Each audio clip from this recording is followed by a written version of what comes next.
Welcome to the Scout Dashboard. In the metrics panel, we have traffic, views, submissions, and traction. Traffic is any view of any application page that is out to the public. Views are unique visits amongst visitors to those application pages. Submissions are the amount of job applications that come in for each job. Traction is the percent of submissions to unique views that your jobs are receiving. Job feeds are a way for you or anybody who does hiring for you to organize the job postings that you have.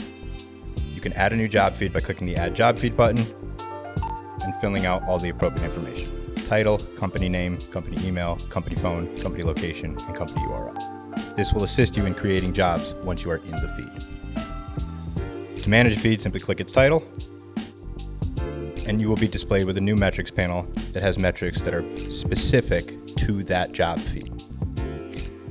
The sidebar on the left is how you navigate through Scout. At the bottom, we have support. Any issues that might come up, simply click this link and you will be contacted with your customer success manager. Roles is where you will manage permissions and roles for all the users who have access to your Scout instance. Manage is where you manage all the users who are in your Scout instance. This includes people who do hiring for you, possibly hiring managers, etc. Job settings is where you handle global job settings that affect all of the feeds, all of the jobs, and any other global settings that might be available in the app. Applications is the application pipeline. This is where you will have a high-level overview of all the applications that come in and where you can dive into each application to get more granular with the amount of information you want to add or view from each application.